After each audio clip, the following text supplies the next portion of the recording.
tignan ng ganyan. Estado na nga eh.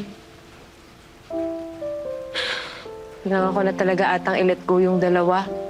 Mas matimbang talaga siguro yung pangarap sa Canada kaysa maging isang instant ate. Kamag-alala. Tatawagan ko bukas yung social worker.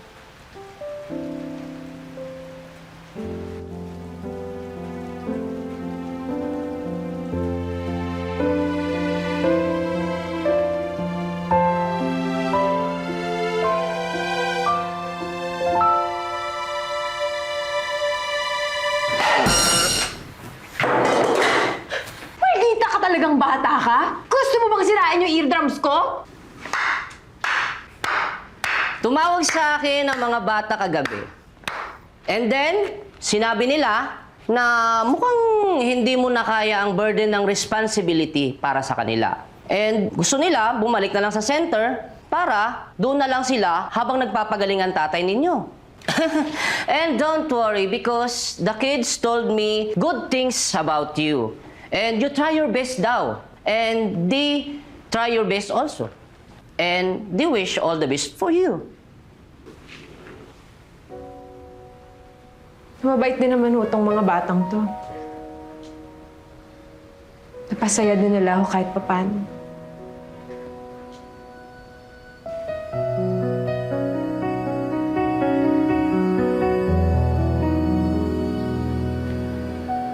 Gusto ko lang din mag-sorry sa kanila kasi hindi ko nasabi sa inyo yung plano ko na mag-Canada. Na yun yung totoong rason kung bakit gusto ko mag-join ng vlogging competition.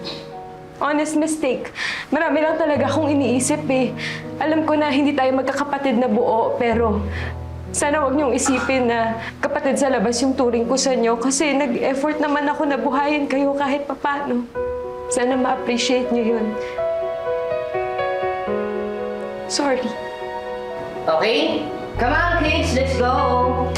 Come on!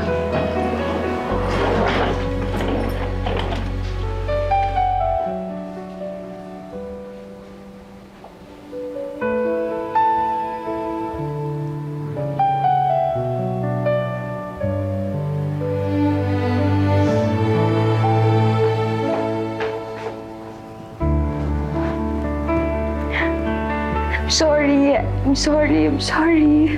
Sorry. Sorry din ate.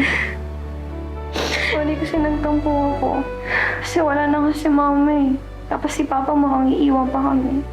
Tapos ikaw din.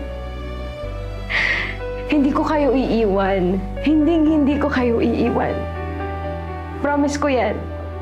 I'm going to stay with you for as long as I can kasi mahal na mahal ko kayo. Sir, ayaw na po namin umalis.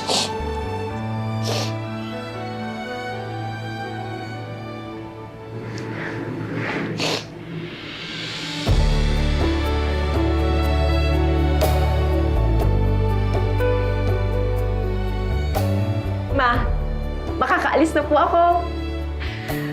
Finally, matutupad na po yung pangarap natin na pumunta ng Canada.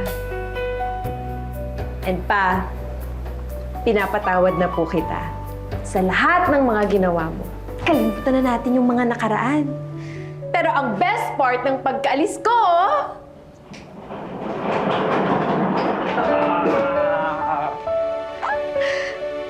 Ate, salamat ha. Di namin in-expect na isasama mo kami sa Canada eh. Ate, the best ate ka talaga. excited na ba kayo? Yes! Oo naman! Sabay! One,